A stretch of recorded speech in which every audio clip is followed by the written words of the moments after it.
कभी कभी हम अपनों की अच्छाई को उनकी कमजोरी समझ बैठते हैं और जब सच्चाई सामने आती है तब तक बहुत कुछ बदल चुका होता है। आज की कहानी है पायल और काजल की। एक ऐसी बहू जो चालाकी से जिंदगी को आसान बनाना चाहती थी और दूसरी जो रिश्तों को दिल से निभाना जानती थी।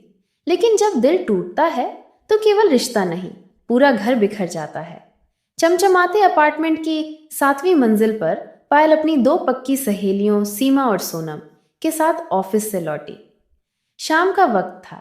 हल्की हल्की ठंडी हवा बालकनी से कमरे में घुस रही थी और बाहर सूरज डूबने की तैयारी में लाल नारंगी रंग बिखेर रहा था।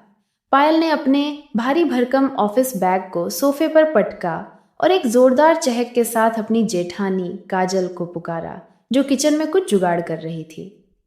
अरे काजल भाभी, मेरी सखियां आई हैं और मैंने इनसे बड़ा वादा कर दिया है कि आज आपके हाथ के लाजवाब समोसे और तीखी हरी चटनी खिला दूंगी। प्लीज भाभी, जल्दी से कुछ बनाइए ना, भूख से पेट में चूहे नाच रहे हैं, पायल ने मासूमियत भरा चेहरा बनाते हुए कहा। काजल ने किचन से पलटकर देखा, उसकी आंखों में एक प्यारी सी चमक थी। अरे पायल, तू भी ना। ठीक है ठीक है, तुम लोग ड्राइंग रूम में बैठो, मैं अभी कुछ लाइट स्नैक्स ले आती हूँ। समोसे और चटनी भी बस थोड़ी देर में तैयार, उसने हल्का सा हंसते हुए कहा और किचन में तावे की खनक शुरू हो गई। पायल ने अपनी सहेलियों को ड्राइंग रूम में बिठाया। कमरे में एक बद्धा सा टीवी था जिस पर कोई पुराना गाना धीमे धीमे बज रहा था। सीमा ने सोफे पर टेक लगाई और बोली, यार पायल, तू तो बड्डी ठाठ से जी रही है। ऑफिस से थक कर आई, ऊपर से हम जैसी सखियों को घर ले आई, और तेरी जेठानी काजल भाभी तो बस तेरे इशारे पर नाच रही है। सोनम ने हंसते हुए टोका। हाँ, और वो समोसों की खुशबू, यार अभी से मुंह में पानी आ रहा है। तेरी भाभी तो जादूगरनी है किचन में। पायल ने एक चालाक सी मुस्कान के साथ अपनी कुर्सी पर तनकर बैठ गई। अरे ये सब मेरी अक्ल का कमाल है। काजल भाभी को थोड़ी सी तारीफ, थोड़ा सा प्यार, और वो मेरे लिए कुछ भी करने को तैयार। मैंने तो पहले दिन ही बोल दिया था। भाभी, इस घर की असली शहंशाह तो आप हैं। आप जैसी गृहिणी तो बॉलीवुड में भी नहीं मिलेगी। मुझे तो कुछ आता जाता नहीं, आप मुझे थोड़ा गुड़ सिखाइए ना। बस, वो सुनते ही उनका सीना गर्व से फूल गया। मैं तो मन ही मन हंस पड़ी थी। सीमा ने आंखें मटकाते हुए पूछा, अच्छा, और तू ये सब जादू कैसे करती है? कोई खास फॉर्मूला? पायल ने ठहाका लगाया। फॉर्मूला? अरे बस तारीफों का जाल बिछाओ और देखो कैसे काम हो जाता है। जैसे मान लो भाभी ने कभी दाल में नमक कम डाल दिया, घर वाले तो मुंह बनाएंगे, कहेंगे अरे ये क्या बनाया, लेकिन मैं तो चम्मच मुंह में डालकर कहती हूँ, वाह भाभी, ये दाल तो स्वर्ग का स्वाद दे रही है। लगता है बाकियों का टेस्ट बिगड़ गया है। और भाभी के चेहरे पर स्माइल देखने लायक होती है। मैं तो उनकी तारीफों का ऐसा चक्कर चलाती हूँ कि वो मेरे लिए किचन में घंटों खड़ती रहती हैं।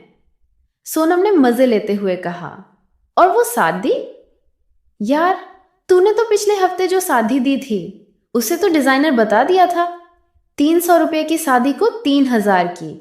पायल ने पलक झपकाई। हाँ यार, वो तो मेरी मास्टर स्ट्रोक थी। मैंने कहा, भाभी ये शादी तो खास आपके लिए लाई हूं, बिल्कुल हाई क्लास। और वो बेचारी खुश होकर उसे संदूक में सहेज कर रख देती है। मैं तो सोच रही हूँ जब मेरे बच्चे होंगे तब भी भाभी ही सब संभाल लेंगी। मैं तो अपनी जॉब, अपनी मस्ती और अपने पति के साथ डेट्स सब एंजॉय करूंगी। बच्चे की सुसु पॉटी भी भाभी ही साफ कर देगी और मैं चिल करूंगी। तीनों सहेलियां ठहाकों से गूंज उठीं।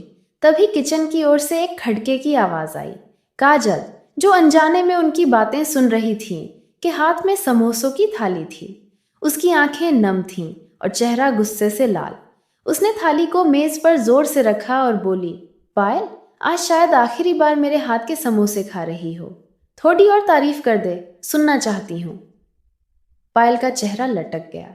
भाभी, ये आप क्या कह रही हैं? काजल ने गहरी सांस ली, जैसे अपने गुस्से को काबू में कर रही हो। मैंने तुम्हारी सारी बातें सुन ली। तुम मुझे बेवकूफ समझती हो। जो साधियां तू देती थी, मैं जानती थी वो सस्ती हैं। मैंने कभी नहीं पहनी, बस इसलिए रख लिया क्योंकि मुझे लगा तेरा प्यार है। मैंने तुझे अपनी छोटी बहन माना, तेरी ऑफिस की थकान देखकर तेरा ख्याल रखा। लेकिन तू तू तो मेरी अच्छाई को मेरी कमजोरी समझ बैठी। पायल की सहेलियां चुपचाप एक दूसरे को देखने लगीं।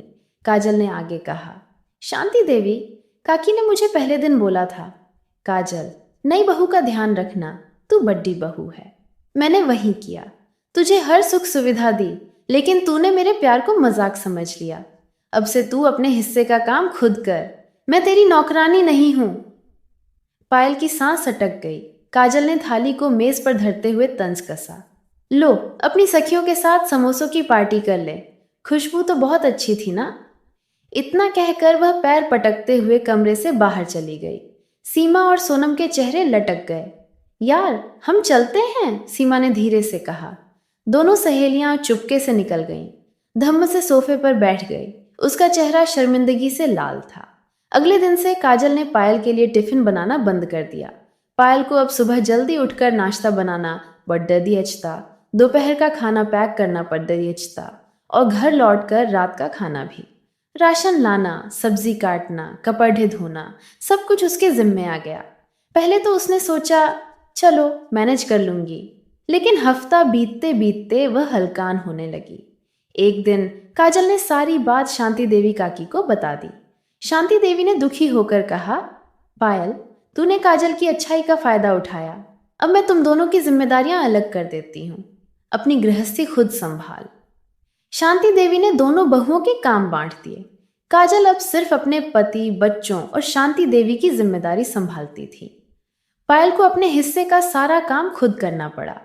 ऑफिस से थककर लौटने के बाद रसोई में घंटों खटना, कपड़े धोना और घर की साफ सफाई वह परेशान रहने लगी।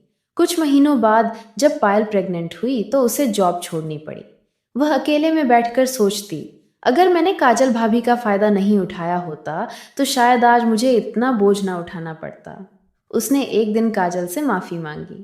काजल ने शांत लहजे में कहा, पायल, मैं माफ कर देती हूँ, लेकिन अब तू अपनी जिम्मेदारी खुद उठा। मैंने तुझे बहन माना, लेकिन तूने मुझे नौकरानी समझ लिया। अब तुझे अपनी गलती का सबक मिल गया है। पायल को अब समझ आ चुका था कि चालाकी से कुछ पल का फायदा तो मिल सकता है, लेकिन सच्चे रिश्तों की कीमत उससे कहीं ज्यादा होती है। वह अकेले काम करते करते थक चुकी थी और अब उसे एहसास हो रहा था कि उसकी एक गलती ने न सिर्फ उसका रिश्ता तोड़ा, बल्कि उसकी जिंदगी को भी भारी बना दिया। तो दोस्तों, कैसी लगी ये कहानी कमेंट में ज़रूर बताएं। और अभी तक आपने हमारे चैनल को सब्सक्राइब नहीं किया है तो शीतल मोटिवेशनल चैनल को सब्सक्राइब ज़रूर करें। मिलते हैं अगली नई कहानी में, तब तक के लिए धन्यवाद।